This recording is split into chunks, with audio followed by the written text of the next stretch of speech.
नमस्कार, कैसे हैं आप। राजस्थान में पाली जिले के निकट धर्मधारी गांव में गाजनगढ़ पहाड़ी पर स्थित गाजन माता का मंदिर जन जन की आस्था का केंद्र है। इस मंदिर में माता की 7 प्रतिमाएं हैं। माता के दरबार में अखंड ज्योति जलती रहती है। धर्मधारी गांव व इसके निकट गाजन माता की पहाड़ी सन 960 को आसू शुक्ल नवमी तिथि को परिहार शासक नाहर राव की ओर से ठाकुर करपाल देव राजपुरोहित जी को दिया गया था, जिसकी जानकारी यहाँ ताम्रपत्र पर आज भी मौजूद है। रमणिया गांव से धर्मधारी गांव आकर ठाकुर करपाल देव जी राजपुरोहित ने गांव में अपनी छड़ी रोपी। इसके काफी समय बाद मंडोर के राजा नाहर राव परिहार की शादी के समय उनकी बारात मंडोर से सिरोही की ओर जानी थी। राजा नाहर राव चामुंडा माता के बहुत बड़े भक्त थे। शादी के समय राजा नाहर राव ने चामुंडा माता को बारात में अपने साथ चलने को कहा तो माता ने मना कर दिया। तो राजा ने भी मंडोर से अपनी बारात ले जाने से मना कर दिया। तब माता ने कहा कि मैं साथ चलने के लिए तो तैयार हूँ, लेकिन मेरी एक शर्त है, अगर रास्ते में मुझे किसी भक्त ने रोक दिया तो फिर मैं वहीं रुक जाऊंगी। राजा ने माता की शर्त मंजूर कर ली। हाथी घोड़ों और नगाड़ों के साथ बारात रवाना हो गई और धर्मधारी कांकड़ में आ गई। वहां करपाल देव राजपुरोहित जी 1000 गायों को चरा रहे थे। हाथी घोड़ों नगाड़ों की आवाज सुनकर गायें भड़क गई और इधर उधर भागने लगी। तब करपाल देव जी ने उन गायों को बोला, हे माँ रुक जा, हे माँ रुक जा। यह ध्वनि बारात में ही माता चामुंडा ने सुन ली तो उन्होंने अपने सिंह को वहीं पर रोक दिया।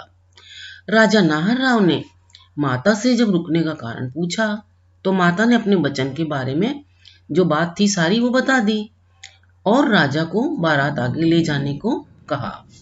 उसी समय कृपाल देव राजपुरोहित ने राजा नाहर राव से कहा कि आपने तोरण के समय सावधानी रखें, वहां पोल का झरोका गिर जाएगा। राजा ने वहां पूर्ण सावधानी बरती और वैसा ही हुआ, वहां पोल का झरोका गिर गया।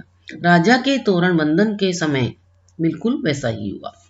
वापस लौटते समय राजा ने कृपाल देव जी को देवी की पूजा करने का जिम्मा सौंपा, लेकिन कृपाल देव जी ने मना कर दिया और कह दिया, मैं इस पत्थर की पूजा नहीं करूंगा।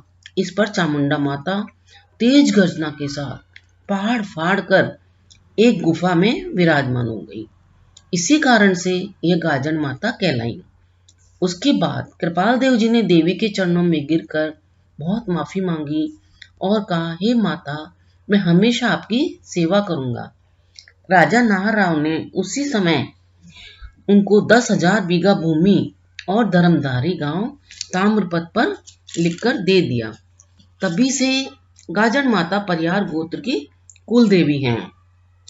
यहाँ मंदिर में पूजन का कार्य भी राजपुरोहित परिवार के लोगों द्वारा किया जाता है। गाजन माता को अन्य लोग भी अपनी कुल देवी मानते हैं। यहाँ साल भर दर्शनार्थी आते रहते हैं। नवरात्रि में यहाँ भव्य कार्यक्रम व भोजन प्रसादी भी होती है।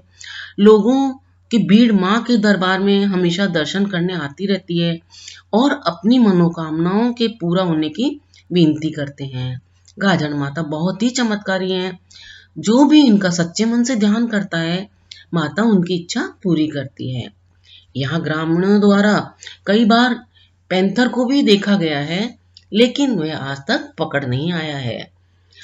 गाजन माता का स्थान बहुत ही सुंदर और अद्भुत है। आपको चामुंडा माता के इस गाजन माता की रूप की जानकारी कैसी लगी? कृपया कमेंट करके अवश्य बताएं और वीडियो को लाइक, शेयर और सब्सक्राइब करना भी ना भूलें। वीडियो देखने के लिए आप सभी को बहुत बहुत धन्यवाद।